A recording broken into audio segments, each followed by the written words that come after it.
Good morning, everyone. It's a real pleasure to see you all here at this Catalonia workshop, and we hope you are having a great experience. We are here actually to bring you some content that could be useful for all of you attendees, and that we also find extremely interesting in the time being. I have here alongside with me Rachel Reed, from Head of Communications from ETOA, so she's a colleague of mine. We have Sara Pastor, MD Destinations Europe in Adara. We have Edgar Bellegar, which is the Vice President of TIS, the Tourism Innovation Summit. And we have Ana Monjo, who is responsible for the IT tourism cluster, and I believe works for the Generalitat. So out of interest, we have 3 people physically in Barcelona, 1 in London, and myself, Jorge Traver. I'm the country representative for ETOA in Madrid. As I said, we are extremely affected, obviously, as an industry by the COVID-19 crisis, and that has given us a reason to actually do this panel, which, as I said at the beginning, we strongly think that could be of interest in planning our strategies towards the future. What we're going to do first is give the word to Sara Pastor, because she's working on a presentation called COVID-19 Travel Impact Analysis, I believe, Sara. And yes. Once we listen to Sara, we will go on to a lively discussion and see what we can gather out of this morning. If you're seeing us in the afternoon, that's good as well. Sara, you can then, let me change presenter, and the word is yours. Many thanks, Jorge, and thanks for inviting me. Good morning, everyone. Bon dia. It's a pleasure to be here today with you.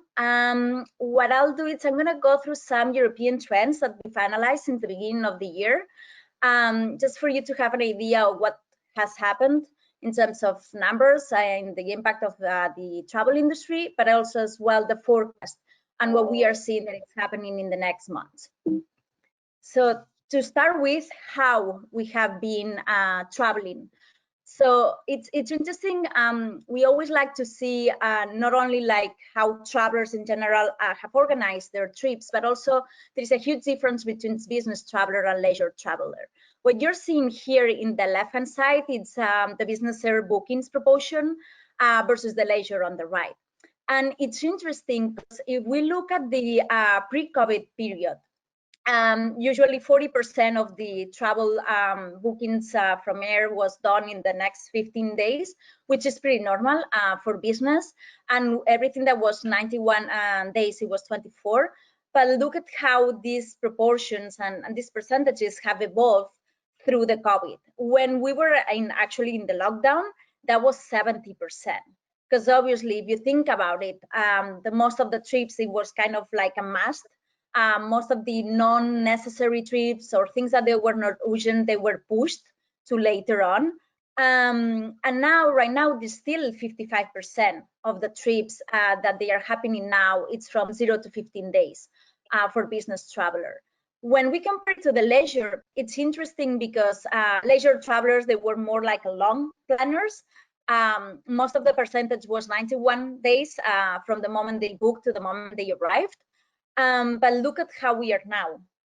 Almost like 60% of the total of air flight bookings that they are happening in July and August, they are happening within 15-30 days. So, and we will see in the next slides, all that it's last minute traveler has grown a lot because of the situation that we are living.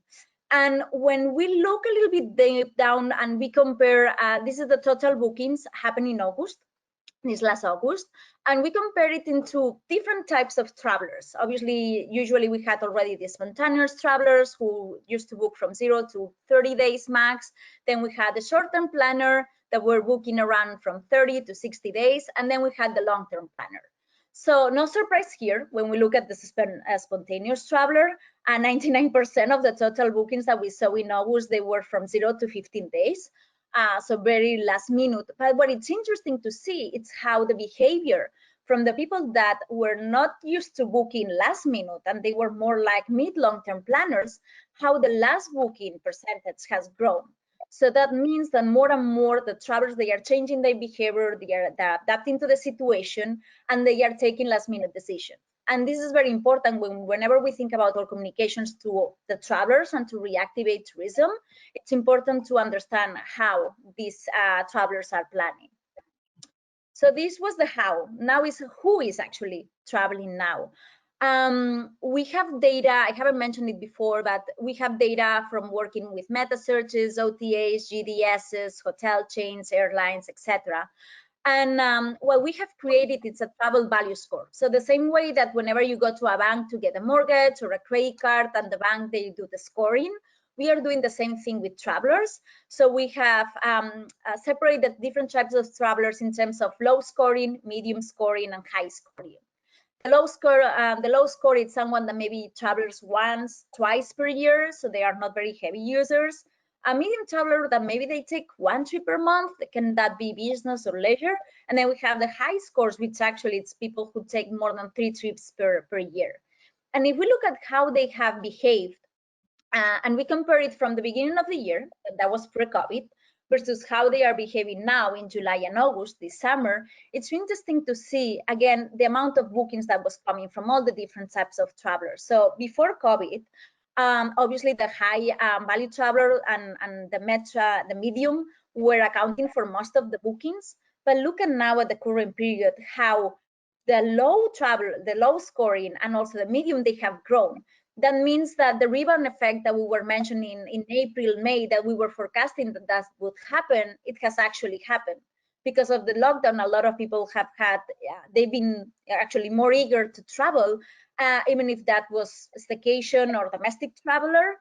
But this means that these kind of scores, this type of audiences, they are now reactivating. And this is an opportunity as well for travel companies. If we look at what have they been booking, and actually when we look at these graphs, it makes a lot of sense. In the left, we have flight volume bookings by purpose, business versus leisure. So the same way that we were showing the separation at the beginning. And then on the right-hand side, you can see the same concept, but for hotel bookings. If we look at the flights, and it's the same for the hotels, the first ones to drop, if we look at March, it was the leisure travelers. So business travelers, they continued a little bit for like 1 or 2 weeks more, but they also had a huge impact because of the lockdown. And now if we look at the recovery, and if you look at the volume of the recovery and how it's speeding up, obviously hotels have overcome flights, which makes a lot of sense because, again, because a lot of the politics and all the measurement that a lot of countries took with the quarantines, a lot of people have not been able to fly to the destinations that maybe they had in mind. So the domestic traveler staycations have won, and that's why the hotel volume has been able to recuperate much faster than the flight volume. And when it comes to leisure and business, this is more of an index, but when we look at the trends, leisure traveler obviously has been able to recover much faster than business because of, again, that rebound effect that we had because of the lockdown. Now let's look at where these travelers that they were booking through the year, where they were going, and then we will have a look at where they are going now in the future. So when we look at the past and we look from exactly during the lockdown period, which was mid-March to April, look at the main destinations and how most of them, they were 90% loss versus year over year. So Spain was minus 94, France minus 92, Germany minus 92 as well. So the whole European region was suffering really deeply. As you know, the lockdown started to open up, and we were getting more news that we might be able to start traveling beginning of June. These numbers got a little better. We can see here Spain at minus 79. And in the current present, we are minus 71% year over year. It is true that it's interesting to see how, for instance, Greece is minus 49, Portugal is minus 43. So there are certain destinations that they have done a really good job in terms of the, you know, try to overcome the negative impact. But also Spain is in the middle. But you can see, for instance, UK is still at -90, Germany -85. This is going to be interesting because when we look at the forecast, this kind of destination mix switches a little bit. So when we look from now onwards, so from now to the end of the year, and when we look at the top destination that it's been more booked in terms of air, it's Spain. Spain is #1 through all the different horizons. So this is, again, this is a huge opportunity for Catalonia to rely on. But it's when you look at the top destinations, you know, in the next 15, 30, even 60 days, it's still Southern Europe. But look at when it's 3 months from now. UK, Germany, they are starting to gain position. France, they are starting to gain positions to the typical mix of Spain, Italy, Portugal, and Greece. So this is really important to bear in mind, and where they are searching and how the trends are going to evolve in terms of destinations, and with whom destinations are competing now have nothing to do with previously in the pre-COVID area. And last but not least, when they are traveling. And what you can see here on the left-hand side, it's both searches and bookings aggregated in terms of hotels and flights data. And again, it makes sense on how the searches were down in March after the lockdown, same as the bookings. So it's interesting, you know, Jorge was mentioning the inflection point, right? You can see here how in end of April, starting of May, people were getting excited because the lockdown was about to be open, and you know, we were starting to have good news about where we could travel again. But if you look here, and it's the same for the bookings, at the end of June, beginning of July, it started to go down again because of all the news again of the COVID cases going up. So this is what we have gone through until now. And if we look now at what's the future holds, it's still hard because we can see that year over year, we are still obviously negative percentage. But what it's interesting is what I was mentioning about the 90 days. So it is true that if I go down, and this is searches only, but if I would be looking at the bookings, we can see a lot of bookings happening now for October. So the last minute, as I said, it's very important and it's having a lot of traction. But then there is the other opportunity of the 90+ days, because again, people are hoping that for winter and Christmas, they are going to be able to travel. So that's another opportunity that destinations can and travel companies can capitalize on. And just as a summary of the data that I've been gone through, and this it can be applied to any destination, and it also can be applied to travel companies that they are trying to analyze now what's happening. Obviously, we think about it, COVID has changed the way we live, the way we travel. So historical data, statistical data, it's hard to be useful right now because things are changing. So I would encourage you to use real-time data to see how things are evolving, because this graph that I show you here, I could show you the whole evolution from March to now. It was changing week after week in a very dramatic way. So it's really important to keep an eye on how things are evolving in real time. And it's really important to look at not only bookings, because that gives us an idea on how that intention is converting into an actual booking to our destination or in general, but also the searches, the intent, because that means that people are actually actively searching. They really want to travel. They maybe don't know when or where, but they are actually searching. So it's a huge opportunity for all the sector to be able to convince them to choose either this destination or their travel company. Then again, looking at the inflection points and how it's evolving, obviously the graph that I shown you, it's through the months, but sometimes we've been able to take it down to even a month. You can still see these little inflection points, which is really important for you to understand what's the trend, what has been the evolution, but then in terms of the forecast and this intent that we are seeing, how it is evolving, so that you can identify those opportunities that you can go and target the audiences that they are actually open to travel. And then it's very important as well to separate, and it's been actually something positive of the COVID has been the domestic traveling, how it has grown.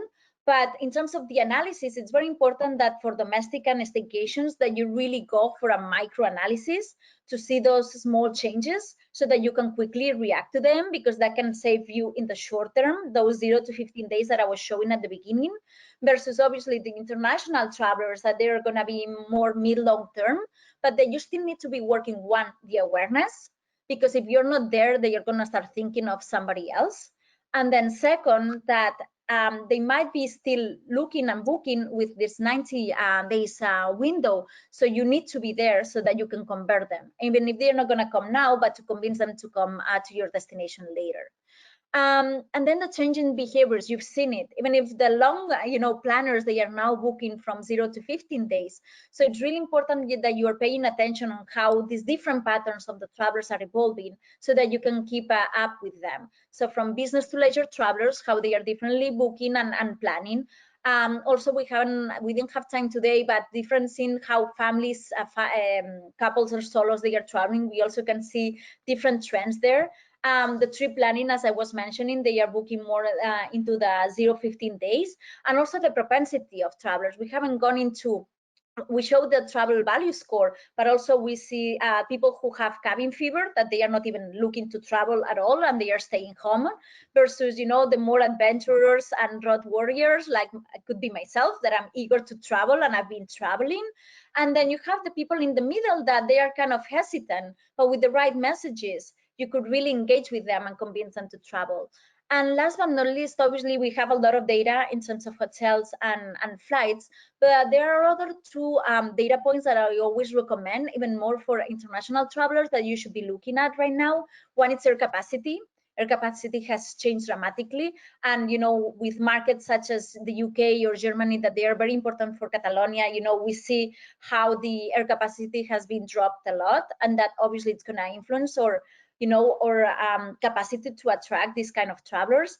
And then there is the security index, because borders may be open, we might have the capacity, but if the travelers are hesitant to come to our destination, it's going to be difficult for us to convince them. So it's really important that you keep track on how the security perception is changing.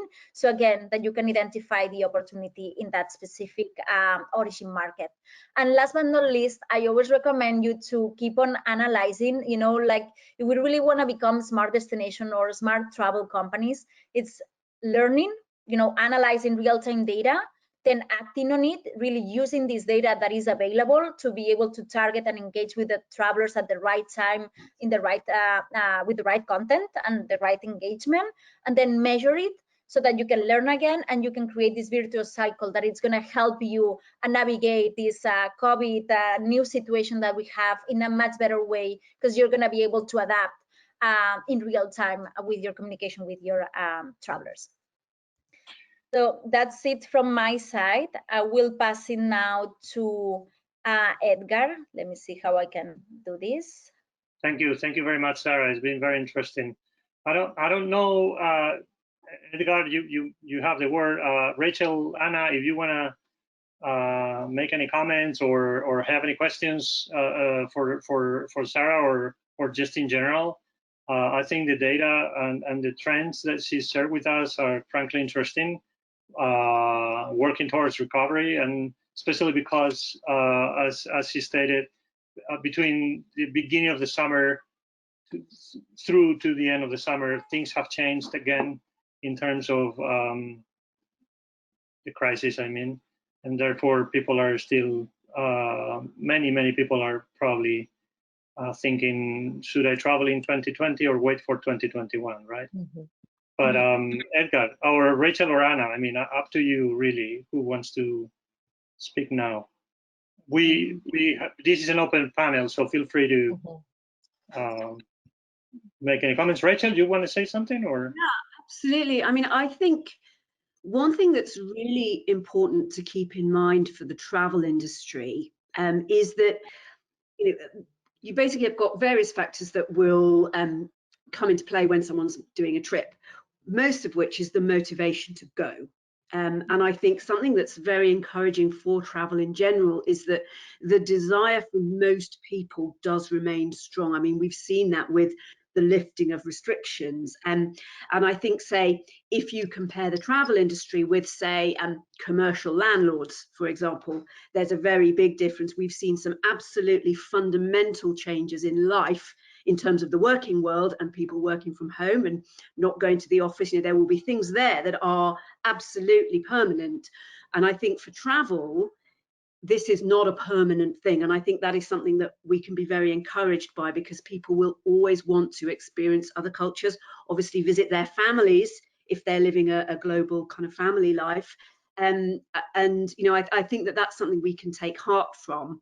I think if we're being realistic, though, if we're looking at the kind of long-term changes with the changes in the world of work, we may well see differences for business travel, because, you know, I think certain very large conferences may not happen ever again, or people may not do as much travel to the office in California or whatever it might be, or the one in Madrid, or things like that. I think we've seen that these teleconferences does work very well. So I think we probably need to be realistic about the long-term changes for MICE, but certainly for leisure, I think there's a lot we can take heart from, particularly with, say, the data that Sarah's showing, that people do still want to come, and that is where the journey starts. Thank you, Rachel. I agree with that. And I don't know if Anna wants to say something, or we go to Edgar, and because I know you want to show us something or share something with us, Edgar. Anna? I let Edgar give his presentation, so afterwards we can have a chat. Okay, thanks. Okay, great. Edgar, go ahead. Thanks. Yeah, let me see how to share my screen. Can you see my screen? Yes. Okay, so what are we doing? I'm Edgar Beclar. I'm the Vice President, the Congress Vice President of the Tourism Innovation Summit. From, I don't know if you remember, for last year, the WTTC brought to Sevilla Barack Obama, and they made a huge annual event in Seville. And we decided together with local authorities to give continuity to what happened last year, and to place Sevilla as a technical hub in the map of Spain. So what are we doing? We're bringing together 5,000 people from the 25th to the 27th of November in a boutique event that will take place in Seville. You know how much numbers there are moving in tourism, just that you have an idea of the numbers we are using in the revenue of the tourism industry. And this is the most important slide that I would like, because it expresses very well what we are doing in this showroom and congress. So we have 6 vertical forums, all in tourism. It's destinations, hospitality, travel and mobility, distribution channels, leisure, and MICE and business travel. What do we do here? We bring the top leaders of the tourism industry to explain and inspire with their strategies to all the public that is assisting our Congress. What do we offer them there? We offer tech solutions, so predictive analytics, big data, marketing solutions, from social media, e-commerce. We are offering management solutions, which is all the back office, ERP or CRMs. And we offer experience solutions, which are sustainability, safety, hygiene, and so on, for sure now, more important than ever. Yeah. What do we give them there? We make like C-suite agendas. This goes from the leadership summit. So presidents and CEOs from the best companies of the world are coming to talk to you. We have a CIO's agenda with the top CIOs of the companies of the world.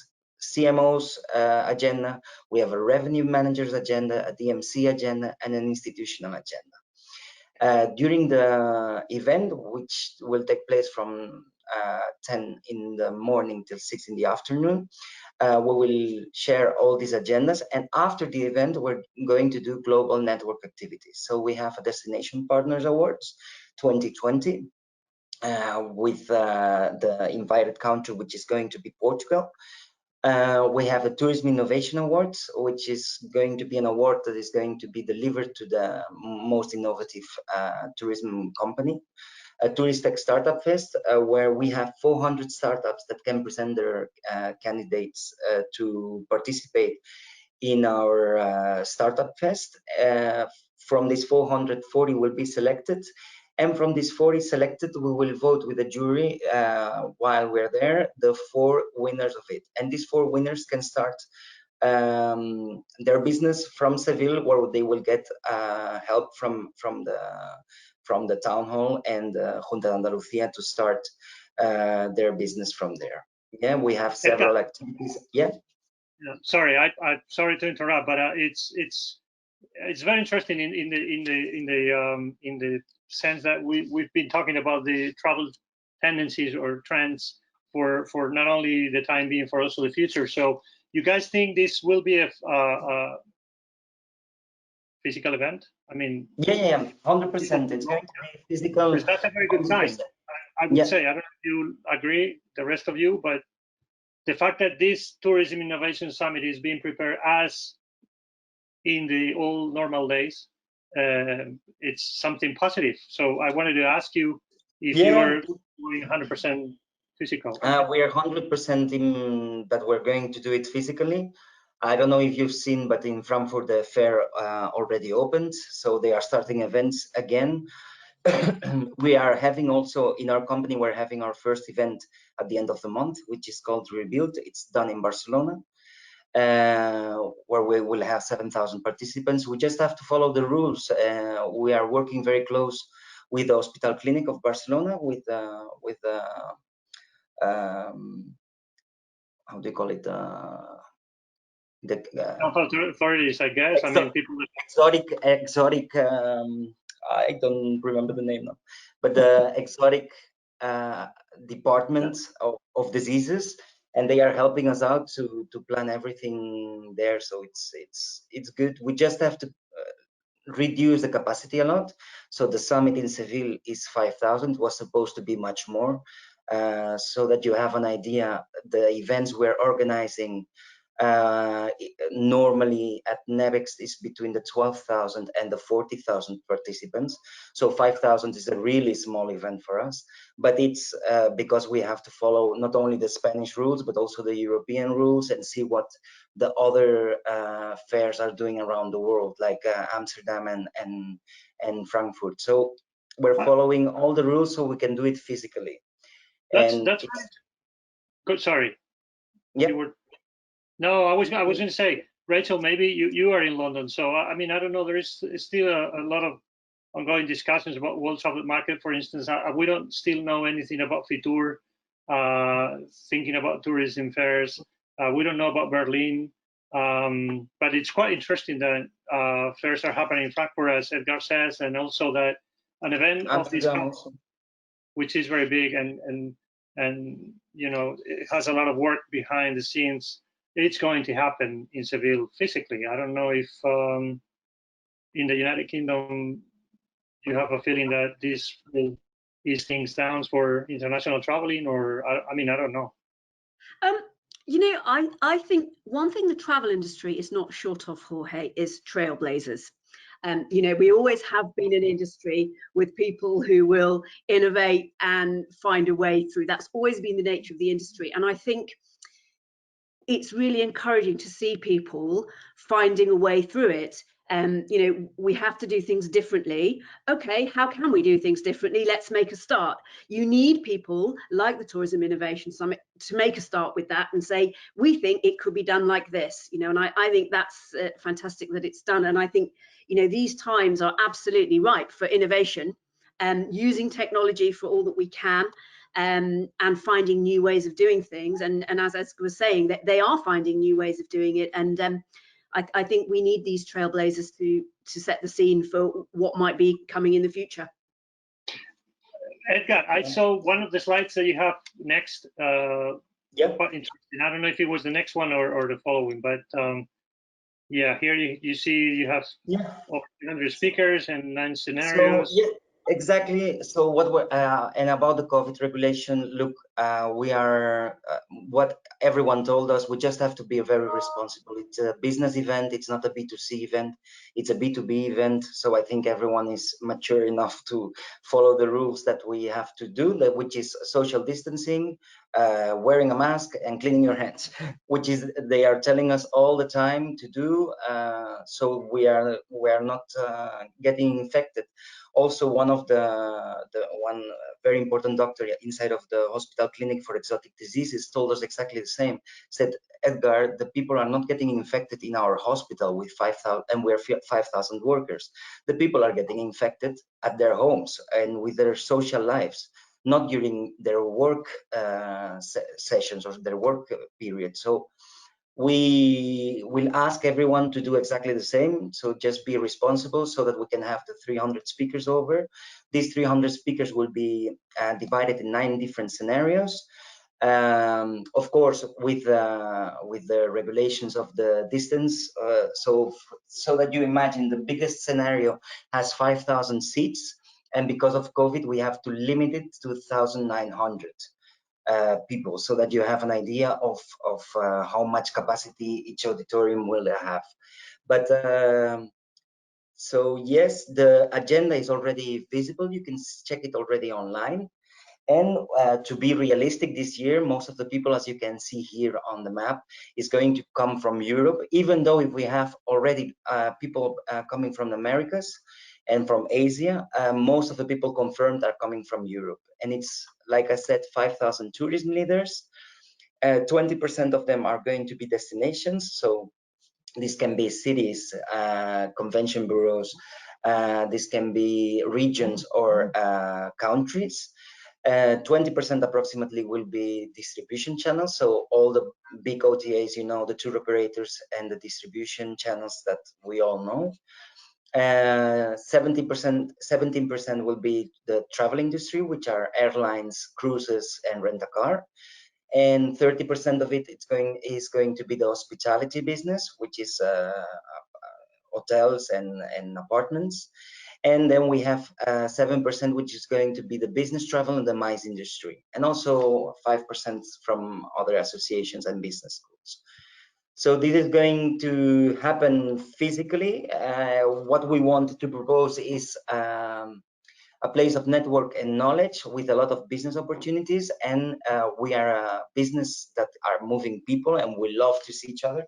So we will try to do it in the COVID period, as Germany and Holland are doing.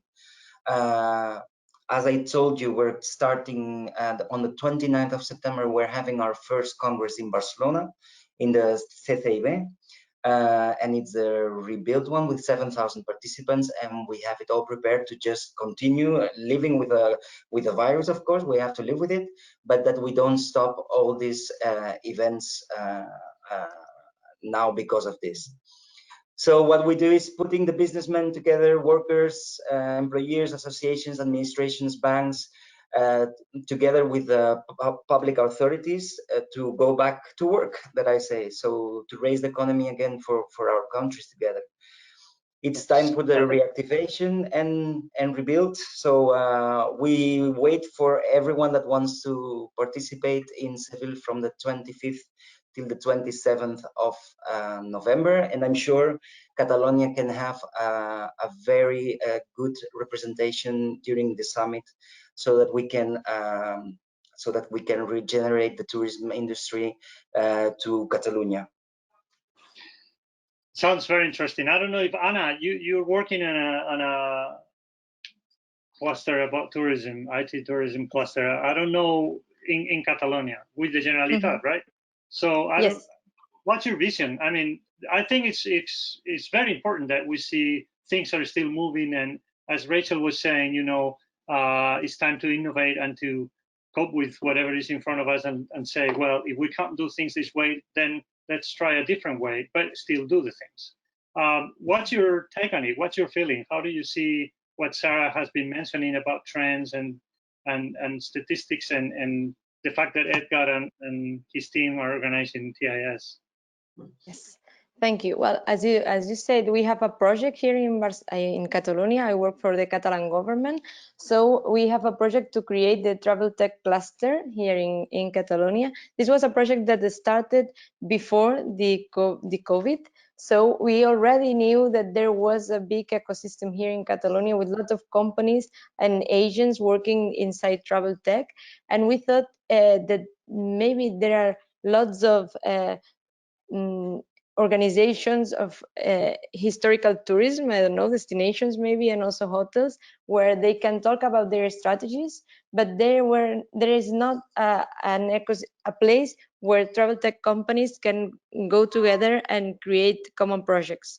So we studied the travel tech ecosystem in Catalonia, and we thought it was a project that we had to create. So we have to make the dynamization from the public part, because sometimes we can tell the companies, okay, there are lots of companies in travel tech in Catalonia, why don't you go together and create something? And it usually doesn't work. So we think we have to take this responsibility of being entrepreneurs somehow from the administration and create something that is good for the country, in this case, we think. So I think it's really interesting what Sarah told us. I think one thing that this crisis will show to all us, and I think Edgar will be okay with this, is that we all have to be more flexible. I think many people has asked him if the Congress will be online or it will be not online, and I'm sure they are changing things every week. I'm sure Adara as a company is changing things every week, and also you in ETOA. So we all have to be more flexible, but also what it shows us is that technology, it has been always important inside the tourism sector, but it will be more important in the future. It gives us flexibility, of course, and companies, hotels, destinations, air companies, they all need to change things last minute. So they need data, they need technology to take decisions, and that will be more important. That is something that it was here before, but it will be more important even in the future. Also, I think this crisis will be the trigger for things that we didn't see so clear in the past, just as the combination between travel tech and health tech, because it was something that were two separate worlds in the past. And I think that as of now, we will see how health tech and travel tech come together in some points, because we as travelers, we will have more sensitivity in front of many diseases. So we will need more information, we will need more data, we will need more technology to tell us this is safe. Security will be really important, safeness will be really, really important.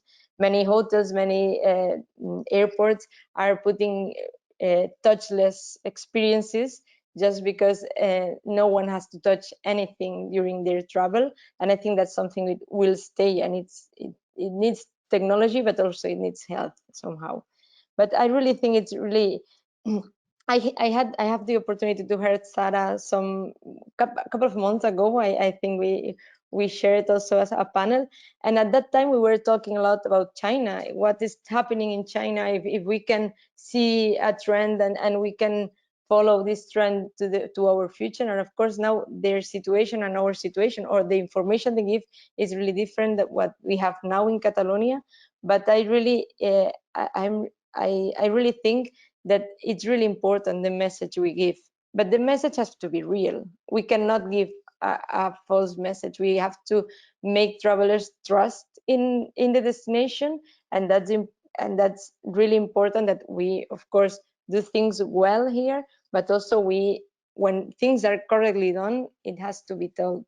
And I think this kind of communications, and also these technologies that have to be shared, and common strategies for companies, I really believe that the cluster will be a really good environment to all the companies to be together and to create a common strategy that can also help as the destination and other destinations, because technology can be exported to many places. And thank you so much, Anna. I think that in that sense, the Tourism Innovation Summit will obviously be an inflection point, probably, because there is going to be a huge gathering of experts to see where we can go. But I would like to ask Rachel and then Sarah. Rachel, I mean, we both at ETOA are seeing how tour operators are reacting to different, as you were saying, Anna, news change almost daily. and the UK is an incredibly important outbound market for Spain, and hence Catalonia as well. Rachel, do you have the feeling that people are paying a lot more attention to IT or resources and use of data before they travel, or paying more attention to all these things? Oh, yes, absolutely. I mean, just listening to what Anna was saying about, you know, the parallels between travel tech and health tech and access to data. I mean, it really occurred to me that with flexibility comes a lot of tech complexity behind it. You need the complexity to give the simplicity and flexibility to travelers. And I think that absolutely more and more, you know, things are changing very last minute, and people have concerns of, say, suddenly their destination reappearing on the quarantine list, and their cancellation insurance, and can they get refunds? You know, all these things that require tech behind them for the communications channels, and to actually be able to do that and to have access to these different insurance policies, for example, they need data to be able to produce those. So absolutely, I don't think it could be any more important. And I think something else that I have found interesting, and Jorge, I don't know if you know this, a couple of our ETOA members have been really innovative around redeploying technology they had developed for actually the problem of over-tourism and overcrowding, and having these apps and visitor flow numbers, etc., which were originally designed to highlight pinch points in terms of when something was busy, and could I then tell a traveller, oh, why not go to this part of the exhibition because it's not busy, as opposed to this one that is busy. It was designed to alleviate that. They've now redeployed that into COVID security technology. So the person can say, this is an unbusy area, or there are fewer than 10 people per square meter, or whatever it is in this area. And you can actually see, you know, how many people per area are there, and people can then go, I will go there. And I think that is a really encouraging innovation that is helping people move forward. And I think the more that travelers have access to tech that gives them confidence to make a visit, that really helps with the recovery. Yeah, one thing that I know, and that's a very interesting tendency to develop these apps and adapt them to the reality we're living in now. One thing I know for sure is that some highly visited destinations have taken these weeks of non-existent visitors to work on developing systems that help them deal with over-tourism. In this sense, that all is welcome. I wanted to ask Sarah what your thoughts are about not only the TIS, but also what Anna and Rachel were just saying. Do you think at data that the application of all these data, and for instance these apps that are being developed to help see where crowds are, you think that's going to be normal in a year time, or do you think we will get accustomed to that and then don't ever go back to, as Anna was saying, have a lot more touchless experiences and things that ease down the contact experiences while we travel? I don't know if you. From a destination perspective, so more from the public entities and governments, I think COVID is being a catalyst. So, you know, we've been speaking about over-tourism for a while now. We were speaking about smart destinations for a while now. We were speaking on how these destination entities should move from promotion to management. You know, not only like helping promote the destination, but how do you actually manage the destination? So, you know, the 3 years that I've been directly leading the destination business unit here in Europe, that was the main 3 topics that I was finding in any conversation that I was having with any destination in EMEA. And it's interesting how, again, you know, a lot of people say that COVID has been a catalyst for digital transformation, right? So I think COVID for destination has been a catalyst to realize that real-time data and technology is that enabler, because it's not the final goal. So I always say the goal is not technology. The goal is, like in this case, moving from promotion to management. The goal is being able to adapt to changes, as Anna was mentioning, you know, you have the goal of you want to become the more sustainable destination, you want to become the destination for luxury travelers, you want to become a destination for gastronomy travelers, whatever is your goal as a destination. Once that's set, technology and data can help you get and achieve that goal, and can help you also track how you're pacing towards your goal. Because either if you don't track it and you don't measure it, you don't know what you're doing. So that's why I ended up my presentation with the learn, act, and measure, because that's how you create, intelligence in a destination. And you were saying data, it goes into the act, in the learning, which is more macro, it's trends, as I showed, the evolution, etc. But there is something very important, that is the action that you can go and speak into an individual level, into an identity level. Because more, right now, either you personalize the advertising or, the communication in an email or your website, the more relevant you become to that traveler, the more chances you have that that traveler is going to either choose your destination, either book with your travel company, behave in your destination the way you want them to behave.